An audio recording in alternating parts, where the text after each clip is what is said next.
natin. Pero bago po tayo magsimula, ipapaalala ko lang po, wag pong kalimutan i-like tong video na ito ha. Pagkakita nyo pa lang, like nyo po agad ang video na ito, itong vlog na ito. And sana po, doon sa mga hindi ko pa po subscriber, yan, subscribe naman po kayo dito, konting lambing dito sa channel ni Coach Oli News PH. Tayo po ay magbabalik muli. Pag-usapan natin, syempre, etong magkapatid na makakapal. Di umano, sobrang kapal. Oh, ang pagmumukha. Sino tong dalawang magkapatid na ito? Oh, pasok! Hindi lang minsan, kundi 2 beses daw silang tinangkang suhulan ng ilang kontraktor sa sangkot sa maanumalyang flood control projects ang magkapatid na sina Ombudsman Jesus Crispin Boying Remulla at DILG Secretary John Vic Remulla. Sa isang press conference kanina, sinabi ni Secretary John Vic, aabot sa 2 bilyong piso ang iniaalok sa kanila. Nauna yung contractor, pangalawa yung contractor. Ay. Nagparating sa aming mutual na kaibigan na kung pwedeng tulungan at may, again, 1 billion na naman ang ino-offer sa aming magkapatid. Agad daw niya Teman na. Dito muna tayo, okay? Bigyan natin ng komentaryo. So, contractor ang unang nag-offer. So, ibig sabihin, congressman, contractor pa. Contractor pa. Yung isa naman, legit na kontratista, contractor. At 2 beses silang inoferan. At pinaabot kung kanino mang Poncio Pilato yan. So, una, inoferan sila. Tapos, siguro tig 1 bilyon. Siguro, according sa kwento nila, lumalabas na inoperan sila ulit. Kung alam mo kung ako yan, sinuntok ko yan. Isipin mo, SILG ka. Tapos yung kapatid mo, ombudsman. Doon palang questionable na eh. Ano bang tingin nyo sa aming magkapatid? Bayaran? Ang taas ng posisyon namin, parehas kaming secretary, cabinet member. Ibig sabihin, kami katiwalaan ng presidente. Tapos susuhulan mo kami? Doon palang sabit na itong 2 Remulla. Dapat yan, pinahuli na nila. Dapat yan, kinasuhan na. Wala kayong ginawa. Insulto yan. Insultong ano yan. Ibig sabihin, nasa pag-uugali nyo talaga ang nalalagyan. Kasi hindi lang 1 beses eh. Inulit pa. So, siguro, kulang yung offer natin. Baka ganun na nasa isip. Kulang yung offer natin. Dagdagan natin. Tapos wala kayong ginagawa. Nakaw. Baka naman mga sir, baka lang naman ako yung nagtatanong laang, ha? Baka naman nagpapataas kayo ng presyo. Baka kulang ang 2 billion. So gusto nyong dagdagan. Imposible wala kayong ginawa, ni hindi man lang kayo nagalit. Kung ordinaryong politiko nga lang yan, baka sinapak eh, kayo pa. Diba? Anyway, Remulla kayo eh. Diba? Medyo Remulla kayo eh.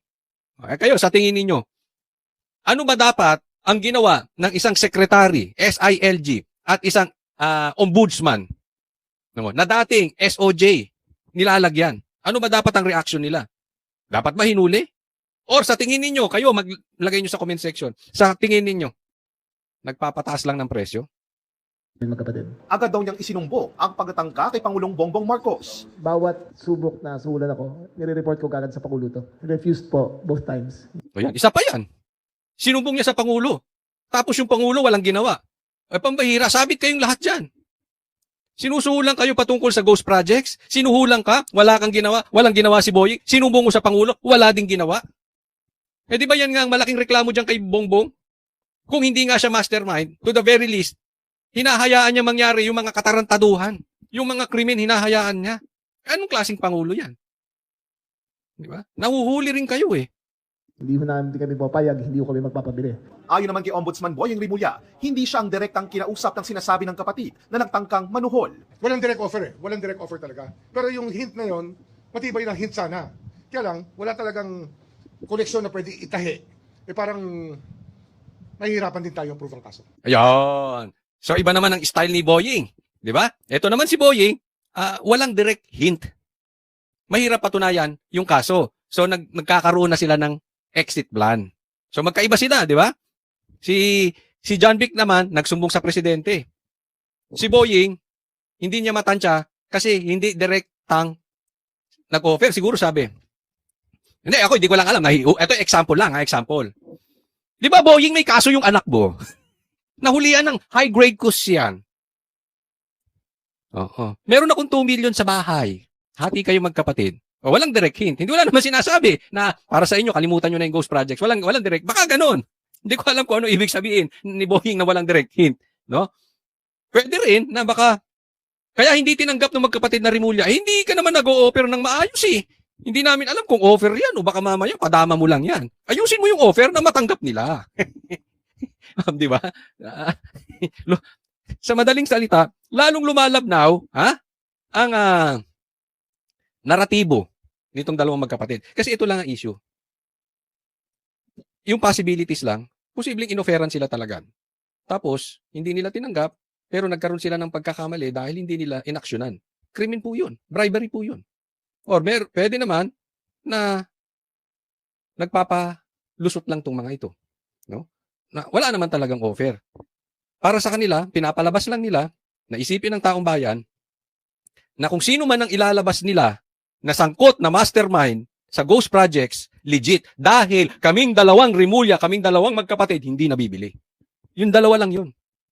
Pero alam nyo, kayo, tanungin ko, saan sa tingin ninyo ang totoong nangyari? Ako, kung tatanungin nyo ako, in my opinion, hindi nangyari yun. Walang ganon. Kung bagat sa walang tayo. Yung mga piningerong walang tayo. Oy, walang ganon. Walang offeran nangyari. Dahil, kadadaldal nito. Lalo to si Boying. Nuknukan ng daldal to. Pati yung kapatid niya, epal sa camera, di ba? Ituturo nila yan. Pag itong dalawan to, walang naituro, at puro lang dakdak, at puro lang kwento, asahan nyo. Fake news yun. Oo, imahinasyon. Imahinasyon lang ditong dalawang yun. Di ba? Let us remember this. Sila ang nagpadala kay PRRD sa dahig. Sa kasong ilang libo. Pero, na napatay. Pero wala silang ma-produce na libo. Ano ibig sabihin? May imahinasyon tong dalawang to. May nakikita itong dalawa na hindi natin nakikita. Hindi natin alam kung magkaka-jamming sila ni Bongbong, no? But, ako, yun ang aking tingin dito sa dalawang magkapatid na ito. Ang lesson natin dito, para itong flood control. Gayunman, sinabihan na raw niya ang kapatid na wag nang magpatumpik-tumpik pa kapag may ganyang uri ng pagkatangka. Wag ka na magpatumpik-tumpik. Pag kami ganyan tangka, tanungin mo na, offer ba yan o ano? Makipag-deal ka na. Ay, anuhin mo na. Makipag-bargain ka na. Hindi yun ang ibig sabihin. Ano bang ibig mo sabihin, Boying, na wag magpatumpik-tumpik yung kapatid mo? Talaga merong direct connection, arrestuhin mo na. Kasi na yan, bribery na yan eh. Ayun, yun ang sinasabi ko. Ganon dapat ang ginawa. Arestuhin mo na. And at the same time, nag-announce ka na rin eh. Di pangalanan mo na. Para kayong si Ping Lacson yan. Bakla. Gawaing bakla. Hindi ko sinasabing bakla si Lacson. Gawaing nag-announce ka na. Di pangalanan mo na. Corruption of public officers yan. Sa gitna ng tangkang panunuhol na ito, Tomorrow we're filing a case, no? Sa Sandigan Bayan. Tomorrow or Monday, we're filing a case sa Sandigan Bayan. Yan. Hindi ako may sabi niyan. Siya. Tomorrow, we are filing a case. Di ibig sabihin, pag tomorrow, tomorrow? Friday, Biyernes, walang kaso. Puro dakdak. Nagnililinis lang nyo yung inyong pangalan na kayo ay hindi nababayaran. Ano na to? Dire-diretso na to. ayaw pang idetalye ni Ombudsman Rimulya kung sino ang kakasuhan, pero may kinalaman pa rin daw ito sa maanumalyang flood control projects. Tinanong din si Ombudsman Rimulya tungkol kay dating House Speaker Martin Romualdez at posibleng koneksyon niya sa mga diskaya. We're deeply into the investigation of former Speaker Martin Romualdez, and you will get more news next week. Kinukuha pa namin Ito ang usapin dyan, na napapansin nyo na talagang nilalaglag na to si Tambaluslos. Hindi ko alam kung ito ay strategy nila para lang mapakita sa taong bayan na ginagawa nila yung part nila, pero sa dulo, mapatakasin lang si Tambi, gagawa nila ng exit plan, sasabihin, napatunayan na wala din namang tamang ebidensya para siya ay kasuhan, bagamat yung iba, siya talagang tinuturo. Or, talagang nilalaglag na si Tambaluslos. Alam nyo, malalaman natin yan sa lalong madaling panahon. Kasi kung itong mga ito ay puro daldal lang at hindi talaga ginawan ng investigasyon. Next week, as early as next week, walang investigasyon kay Tambaluslos, andi dito na naman tayo. Doon sa sitwasyon na binubudol na naman tayo sa pangunguna ni Bongbong Marcos. Lalong-lalo na pag kasi Tambaluslos ay nakaalis ng bansa. Hindi frinis ang asset, hindi nakasuhan, ni hindi inimbestigahan, tapos nasa ibang bansa na. Na-drawing na naman tayo, tapos may usapan na yan. Sigurado, siya ang fall guy kasi nasa ibang bansa na. So, abangan natin kung ano mangyayari. Papalayasin ba ito si Tambaluslos o talagang nilalaglag na nila?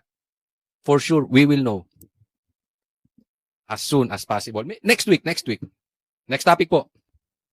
Ito pag-usapan natin itong pagiging state witness nitong sila Bernardo at Alcantara. Pambihira. Yung mga magnanakaw, gagawing panghero. Grabe. Grabe ang pahirap na ginawa ng mga ito sa taong bayan. Grabe, di umano ang kanilang mga nakaw. Bakit nakaw? Ghost projects. Tapos, gagawing state witness. Ano ang importance? Bakit gusto nila ng state witness? At bakit papayagan? Pag-usapan po natin. 4 na personalidad sa flood control scandal ang itinuturing ng state witness sa ilalim ng Witness Protection Program ng Department of Justice. Sina dating DPWH Undersecretary Roberto Bernardo. Ayan, ito ang pinaka, ito ang hindi ko maintindihan. Bakit to gagawin? Billion po, Billion po ang naging ghost projects na itong mama na ito, di umano. So, at alam naman natin, papalit ang naratibo nito. Iba-iba yung mga pinapasa niya. Sa katunayan, yung nangyari o yung mga sinabi niya doon sa hearing, iba na yung nakafile, iba na yung nakasulat. So, hindi natin maiiwasang isipin, ito ay hinawakan na sa leeg. Para sabihin kung ano ang gustong ipasabi sa kanya. Para sabihin, yung mga bagay or yung mga tao na maliligaw tayo, malilihis tayo doon sa tunay na masterminds sa nakawan dito sa baha, dito sa ghost projects. At hindi lang siya, marami pa. Dating DPWH Yan, di ba? Bulacan 1st District Engineer Henry Alcantara, dating DPWH NCR Regional Director Gerard Opulencia, at ang kontratistang si Sally Santos. Isa po sa karapatan ng mga state witnesses na ina-admit po sa programa is to be discharged from criminal liability. Yun! Isipin nyo, gagawin mong state witness. Ang dapat ang state witness, gusto nila maging state witness eh. Ang state witness dapat yung pinaka hindi guilty. Isa yan eh. Isa yan sa guilty. Isa po yan sa mastermind. Tatandaan po natin. Ito hindi lang ito sa mga congressman o yung mga may matataas na posisyon. Ito ang pagkakasabi sa atin, ito ay malawakang sindikato sa gobyerno. So, etong si Bernardo Alcantara, main player ito. In short, one of the masterminds. Isa po sila. Tapos, gagawin mo state witness. So, ano sabi? Di wala na siyang kaso. Sa mga criminal liabilities niya, mawawala. In layman's term, hindi man tayo abogado. Yung mga katulad kong hindi abogado. Sa madaling salita, nagnakaw, haya-hayang buhay, tapos hindi natin pananagutin. So yun po yan. Doon po sa particular na kaso na tinutulungan namin sila, ha? Yung tinutulungan nila kami. Bilang state witness, ligtas sila sa mga kaso kung saan nagbibigay sila ng ebidensya na magagamit ng Estado. Pero paglilinaw ng DOJ, hindi ibig sabihin ito na ligtas sila sa lahat ng posibleng asunto. Pero kung halimbawa, may isa kang kaso na ibang usapin, tulad po ito, yung mga nag-a-apply po ng state witness dun sa mga ghost project, no? Medyo hindi po namin matimbang yon. Kasi sa ghost project, bayad yung contractor, 'di ba? Bayad yung contractor, 'di ba? Pag tiningnan yung project, wala yung project. Ayan, ito medyo delikado to. Ang punto ni Sir, hindi naman sa lahat wala silang pananagutan. So doon lang sila mawawalan ng pananagutan kung saan tinutulungan nila kami na isiwalat yung mga involved sa ghost projects. Delikado po yan, Sir. Kasi nakakapagtaka. Si Alcantara, parang magbabago na ng testimonya. Ang sinasabi dito, para itong si Bernardo at saka si Alcantara ay hindi magbago ng testimonya, kailangan gawing state witness. Diba? Sila pa ang nagba-blackmail. Sila pa ang nag-uutos kasi alam natin, sabit talaga yung mga dinadawit nito. Sila Bong Revilla, si Villanueva, napunta tayo doon, samantalang nasa Congress. Hindi nga nito mabanggit si Tambaluslos. Naku naman, naniniwala kayo doon. Kaya, masama talaga pakiramdam ko dito kay Bernardo na ito. Matindi talaga ito. No? Itong sila Alcantara. Ano na yan? Hahawakan na nila. Gagawin na nila para mailigtas ang sarili. Alam mo yung the fact na nagnanakaw ka ng kaban-kaban na pera ng taong bayan, meron kang tendency iligtas mo yung sarili mo. Kasi ibig sabihin, nagpapayaman ka dahil makasarili ka. Di ba alin ang malunod kayo basta ako at ang pamilya ko hayahayang buhay. Sarap ang buhay. Gagawin ko lahat para mailigtas ako. At yung aking comfort at yung aking yaman. Ganyan ang gagawin. So ibig sabihin, yung ibang kaso pwede silang kasuhan, yung iba hindi. Paano kung sasabihin yan?